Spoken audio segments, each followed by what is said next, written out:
Welcome to my moms kitchen YouTube channel. আজকের recipe chicken কিমা ঘুগনি। ঘুগনি তো আমরা কম বেশি সবাই খেয়ে থাকি, এইভাবে একবার বানিয়ে খেয়ে দেখুন, আপনাদের খুবই ভালো লাগবে। তো চলো ভিডিওটা স্টার্ট করা যাক। প্রথমে চিকেন কিমাকে আদা, রসুন, কাঁচা লঙ্কা বাটা, হলুদ গুঁড়ো, লঙ্কা গুঁড়ো ও তেল দিয়ে ম্যারিনেট করে রাখবো 10 মিনিটের জন্য। এবার মটরগুলো প্রেসারে দিয়ে দেব নুন, হলুদ, তেজপাতা, চেরা কাঁচা লঙ্কা ও আলু দিয়ে সিদ্ধ করে নেব। যদি মটরগুলো ওভারনাইট ভিজিয়ে রাখেন তাহলে 3 থেকে 4টে সিটি দিয়ে দিলেই হবে।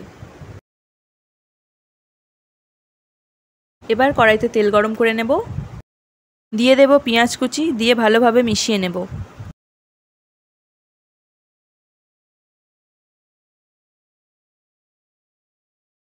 পেঁয়াজ একটু লাল লাল হয়ে আসলে দিয়ে দেব আদা, রসুন, কাঁচা লঙ্কা বাটা, দিয়ে মিশিয়ে নেব। আদা রসুনের কাঁচা গন্ধ চলে গেলে দিয়ে দেব টমেটো কুচি। এবার দিয়ে দেব নুন, হলুদ গুঁড়ো, কাশ্মীরি লঙ্কার গুঁড়ো, দিয়ে ভালোভাবে মিশিয়ে নেব।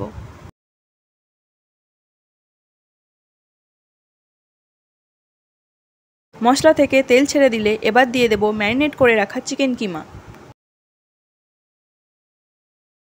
চিকেনগুলো ভালোভাবে কষিয়ে নিয়ে দেব জল। এখানে আমরা জলটা ব্যবহার করছি চিকেনগুলো সিদ্ধ করার জন্য।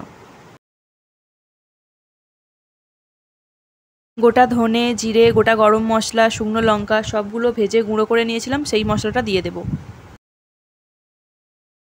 এবার দিয়ে দেব সিদ্ধ করে রাখা আলু ও মটর, দিয়ে ভালো করে মিশিয়ে নিয়ে 3 থেকে 4 মিনিট ফুটতে দেব।